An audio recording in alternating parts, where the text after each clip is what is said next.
किसान भाइयों नमस्कार। आज की इस वीडियो में हम बात करेंगे कि लहसुन के पीलेपन की वजह क्या है। लहसुन जब भी हम बुआई करते हैं, बुआई करने के बाद जब हमारा लहसुन जमाव होता है, जमाव के बाद देखने को मिलता है लहसुन में पीलापन बहुत होता है।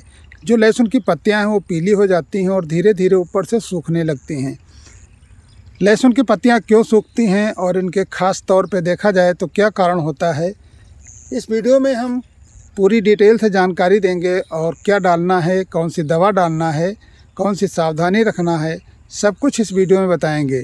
जो भी किसान साथी हमारे चैनल पर नए आए हैं, वीडियो पहली बार देख रहे हैं, वीडियो पसंद आ रहा है तो वीडियो को एक लाइक कर दीजिए और चैनल को सब्सक्राइब कर लीजिए ताकि आने वाले समय में जो भी जानकारी है आप तक आसानी से पहुँचे।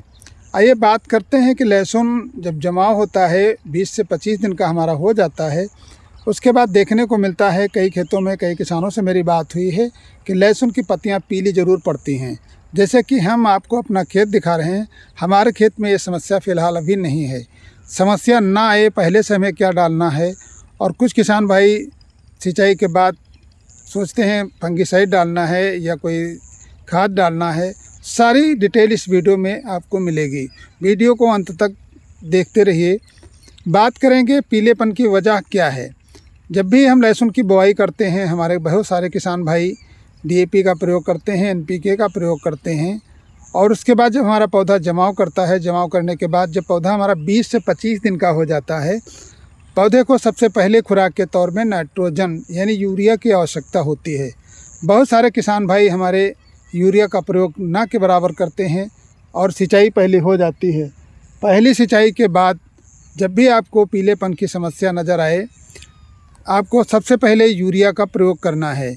यूरिया की अगर आप खुराक देते हैं, उससे पीलापन आपके पौधे में जो है यानी नाइट्रोजन की पूर्ति होती रहेगी तो पीलेपन की समस्या ख़त्म हो जाएगी। कभी कभी देखने को ये मिलता है कि हमारे खेत में कई अन्य पोषक तत्वों की कमी होती है, जिससे कि पौधे में जड़ का विकास नहीं होता है। जब जड़ का विकास नहीं होगा तो हमारे पौधे में पीलापन आ जाएगा। सिंचाई करने के बाद आप यूरिया का प्रयोग कर रहे हैं, उस समय ध्यान रहे कि 1 एकड़ के हिसाब से 25 किलो यूरिया आप लीजिए और उसके साथ में या तो कोई माइक्रो न्यूट्रिएंट की जिंक ले लीजिए या फिर ह्यूमिक एसिड मिला करके आप बुरकाव कर दीजिए। दोनों चीज़ें जैसे आप अपने खेत में डालेंगे, आपकी फसल तुरंत हरी भरी हो जाएगी, यानी पौधे को नाइट्रोजन की खुराक मिलने लगेगी और आपका पौधा अच्छी तरीके से ग्रोथ करने लगेगा। किसान भाइयों, अब बात करते हैं कि पीलेपन की एक वजह और हो सकती है। नाइट्रोजन की आपने पूर्ति कर दी और फिर भी आपका खेत पीला है, पत्तियां ऊपर से जो है पत्तियों की नोक जो है पीली होकर के सूख रही है। ऐसे में देखने को मिलता है कि हमारे खेत में फंगस का अटैक हो गया है। जब भी फंगस आप देख रहे हैं कि पत्तियां पीला होना एक अलग चीज़ है, पत्तियां ऊपर से सूख रही हैं यानी फंगस का अटैक है, उस समय आपको विशेष ध्यान देना है। किसी प्रकार का अच्छी फंगिसाइड आपको स्प्रे करना है। अदामा कंपनी की जो आती है, आपने मीराडोर देखा होगा, अदामा कंपनी की मीराडोर लीजिए और 20 ml प्रति 16 लीटर पंप के हिसाब से आप, ये बहुत बेहतरीन फंगिसाइड है। अदामा कंपनी का जो मीराडोर है उसको 20 ml 16 लीटर पानी में मिला के आप इसका स्प्रे कर सकते हैं।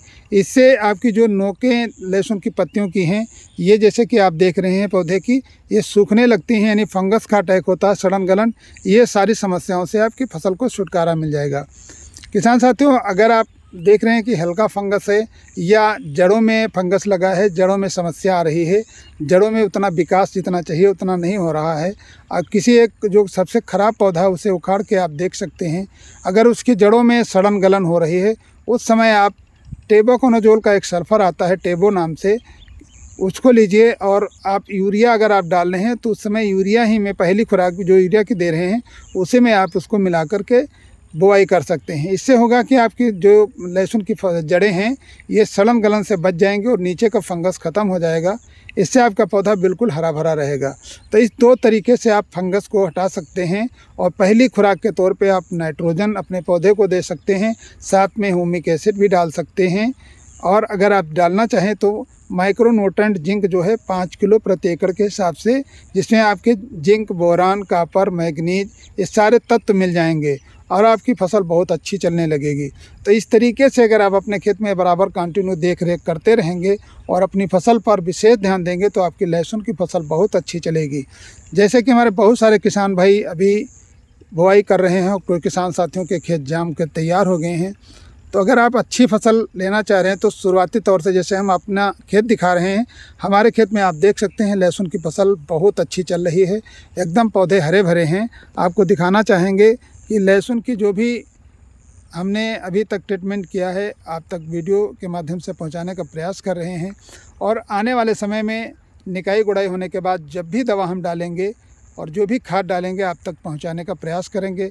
इसी तरीके से हमारे चैनल से जुड़े रहिए और लहसुन के संबंधित या अन्य फसलों के संबंधित जानकारी आप तक पहुंचाने का हम प्रयास करते रहेंगे। फिर मिलते हैं इसी तरीके की अगली जानकारी के साथ अगले वीडियो में। तब तक के लिए नमस्कार।